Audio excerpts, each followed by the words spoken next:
Time to cross the T's and dot the I's with the rest of the week's top stories. And with us now, radio talk show host Leslie Marshall, attorney Joey Jackson, and from Fox News, Jamie Colby. And first, let's start off here with these stories about home sales this week. We had two reports out. We had the existing home sales as opposed to the unexisting homes. You know, that's a funny name, but it's the resale market. It was down the lowest in 9 years, and then the new home sales plunged to a record low in February.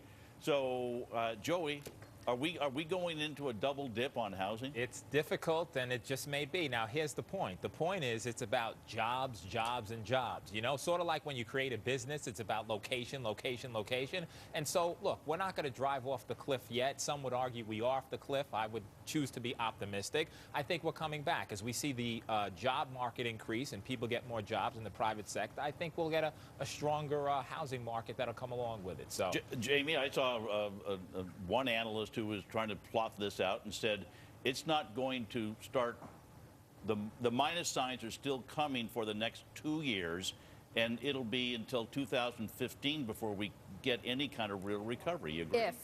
If 2015. Yeah. The good news is that there are more cash buyers in the market. They were up 33% in February for existing homes. So if you're sitting with your home and trying to sell it, there could be someone out there with cash.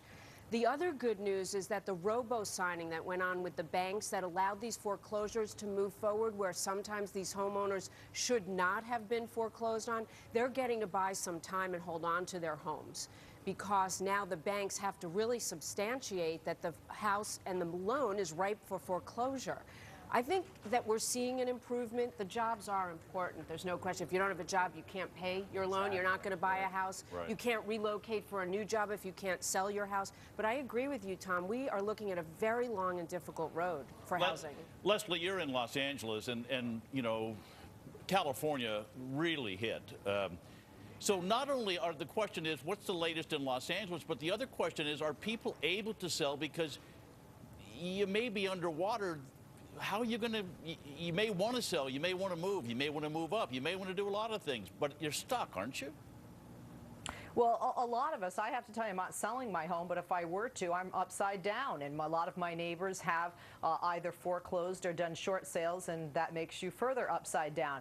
But one of the problems, I'll agree actually both of the people to a degree on your panel. First, I would say 2013 are what I'm hearing economists say, and I'm certainly hoping for that, even though I'm normally a pessimist, Tom. And of course it is jobs, and we do have job growth, but it's not as fast as we or anyone would like here in California or the rest of the country. But another problem is companies, and I'm sorry, Bank of America, because you have my mortgage, Mr. Moynihan, but, you know, when a government gives you money and you're posting profits and you're not lending people money, that's why the cash sales are so good throughout the country. It's because people can't borrow the money to buy these homes. So at some point, the banks have to start lending in order for the people to be buying. That has to go hand in hand with the job growth. Leslie and I agree. Listen to this. You and I are on the same page. Loosen up, I haven't but at had the my same coffee time, yet, we got Tom. into Maybe that's trouble. why. Tom, we got into trouble because the banks were too loose. They were giving loans Well, without people actually having homes whole appraised. It's another whole show about really the Fed. 100%. The Fed, too, if they would change paying interest rates on these deposits that the banks have, maybe the banks would lend money to us. I got another question, though, about gas prices, because we keep talking about this. We keep watching the prices go up. A lot of places out there are seeing, there they are, well over, whoa, $4.99. They're over $4 in many parts of the country. So my question, Jamie, we'll start with you. At what price do you stop driving? In other words, we saw this before where the demand starts dropping and then the prices will start dropping. You know what I'm paying for gas right now? Zero, Tom, because I'm lucky enough to live in New York and I don't have a car. I think people should reevaluate mass transit and leave it to someone else to pay for fuel. The other thing is, a lot of people are asking me, because they hear me report on Libya and we were in Iraq and they said we were there for oil. Many skeptics say that's why we go to war in the first place, and we're not getting that oil necessarily. I went back and looked at Iraq, and there's so much untapped resources that I think alternative energy, there's never been a better time for it. I would like to see that, or drive a hybrid. All right, let's go. Well, Leslie, we know that in Los Angeles, it's just the opposite. You don't go a block without getting in your car. So, you're well over $4, aren't you?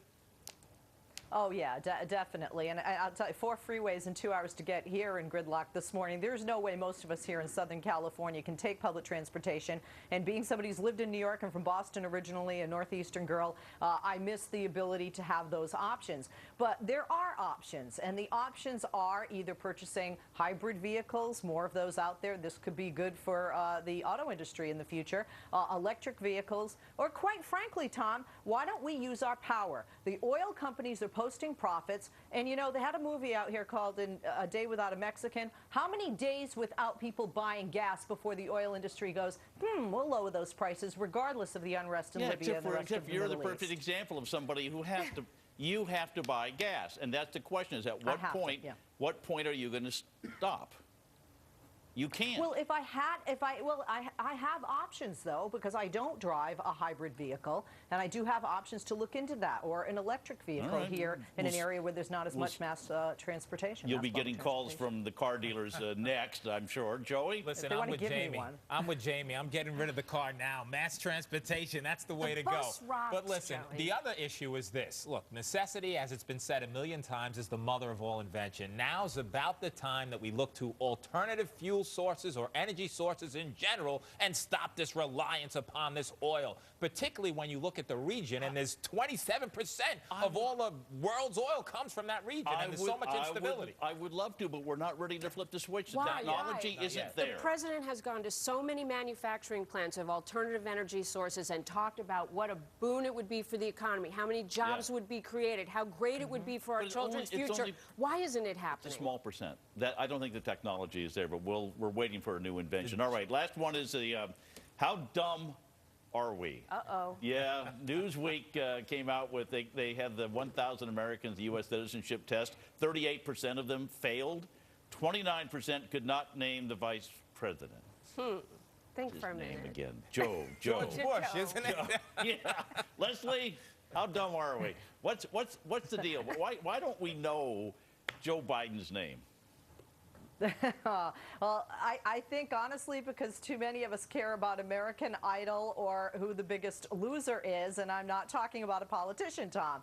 I have to admit, I wanted to see how tough is this test. And if you guys looked over the questions, it's sort of like, you know, well, what colors are the flag? And then it's like, what colors are the flag? 2 questions later. There are a lot of repetitive questions. I got 100%, by the way, and I was born here, so somebody did something right in the public school system for Leslie Marshall, okay? But this is a sad, not only reflection of people, you know, in this country. You know, I'm kind of wondering the people taking the test getting into this country. You know, we're not either absorbing what we learned in the schools, not teaching the right thing in the schools, or again, caring too much about pop culture versus American history. Well, I think you touched on something, Joey. I mean, I'm concerned that the schools have gotten, they've taken on so many different responsibilities that they forgot the 3 R's. They have to some degree, but here's the other point to this, and here's what I would argue, not to justify or excuse, but Leslie, you mentioned American Idol. There's a preoccupation with that. There's a preoccupation with pop culture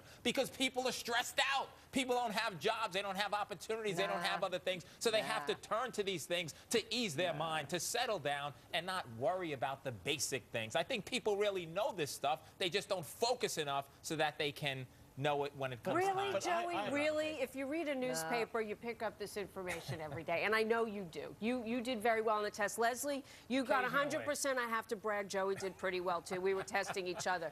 But I didn't see any questions about Charlie Sheen on the test. There were real questions. These are the things that people should know if they want to be citizens. I'm just shocked that you only have to answer 6 out of 10 questions right. There are 100 in there. I think to get in, you should have to answer every single one. And they should take your citizenship away if you don't. Uh-oh. How about that? Pack our bags. All right, now we got an immigration issue problem. Leslie, thank you. Joey, Jamie, thank you all very much.